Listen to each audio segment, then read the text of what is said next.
Hello, friends. Foreign Investors on India is a Singapore based blog reporting on investment technologies and projects in India. We run a daily update at fii-news.com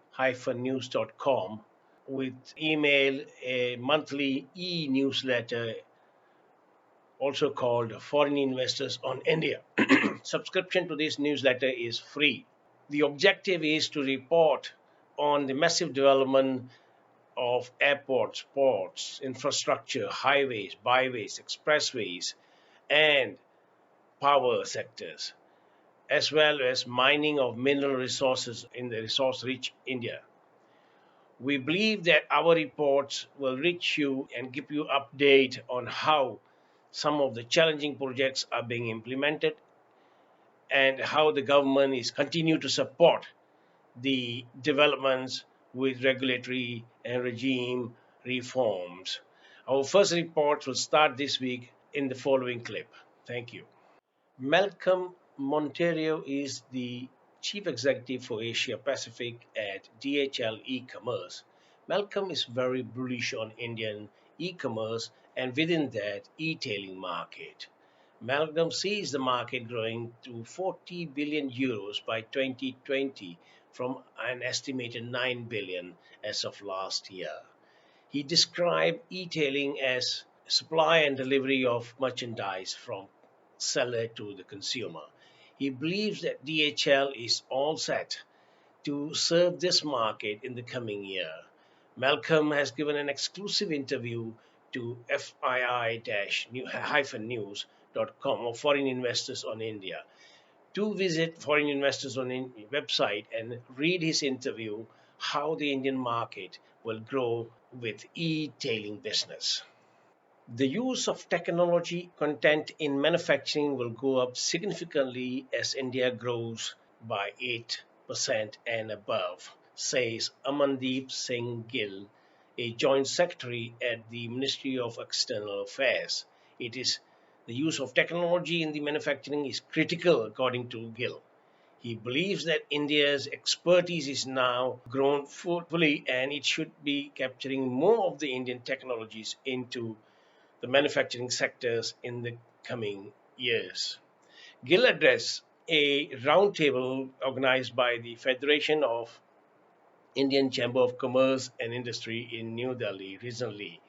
Speaking at the roundtable, he said, India needs access to technology, a critical enabler for growth, and join the global supply chain in all spheres. In the process, India needs to assure its neighboring nation that technology was being handled responsibly and for it to export control regimes will play a critical role. He added that India was no longer a passive recipient of framework in the arena, but its experts were now an integral part of the groups that were framing the regimes. Read about Amandeep Singh's view at Foreign Investors on India.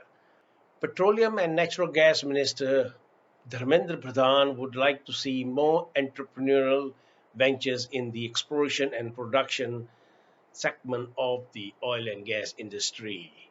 He speaking in Singapore recently, Pradhan highlighted the need to increase Indian hydrocarbon production and reduce the import of crude oil by 10% by 2022. Currently, India imports about 70 to 75% of its crude requirement.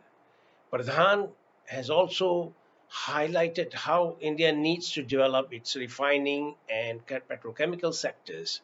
Though he has not confirmed earlier reports that India needs $40 billion for its development of upstream sector, Pradhan said he needs much more. He expects much more investments and participation by investors in the E&P sectors of the country.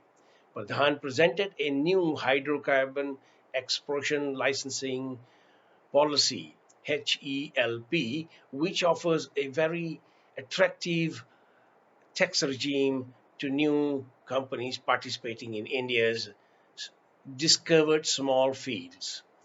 There are more than 60 discovered small fields clustered into over 40 blocks for producing oil and gas.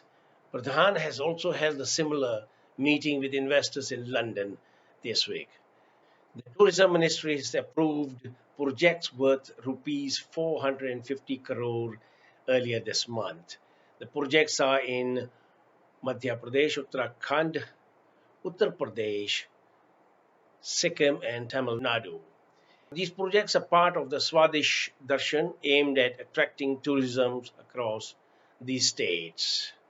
The projects will involve installations, upgrading, and improvement of heritage centers. It aims to add sounds and lights and theme parks within the development of these projects.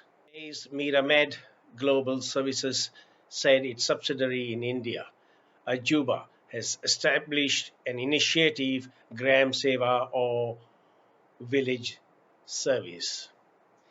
It is aimed at educating the villagers on soil to plate, the value of grains that are grown by farmers over 6 to 7 months a year. Michigan says Ajuba's corporate social responsibilities take this initiative further across many villages in India. Ajuba has a long standing service to the Indian people. Startup ecosystem has committed rupees 500 crores to new programs for the young Indians. It focuses on programs based on knowledge based and technology based startups for the country. The programs are under the National Initiative for the Development Harnessing of the Innovation in the country. Startup is taking the lead to bring about a new generation of startups in the country as the economy progresses.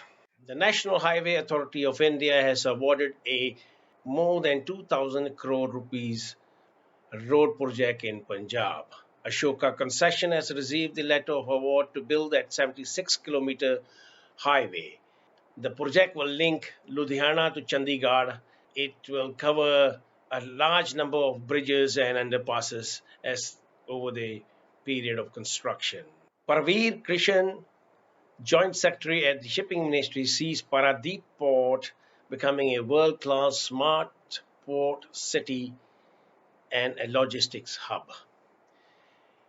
Paradeep says Paradeep expansion covers 6,700 acres of land. The development will be based on private-public partnership and will include industrial park, logistics hub, residential and commercial centers. Paradeep is seen as a globally competitive port, says Kishan. The Ministry of New and Renewable Energies sees a huge demand for solar powered water pumps in rural parts of the countries. So far, some 15,000 of these pumps have been deployed in rural areas. That concludes our weekly report for this week. We will come back to you next week again with new updates of projects, announced investments, and technologies being made available. Thank you and good night.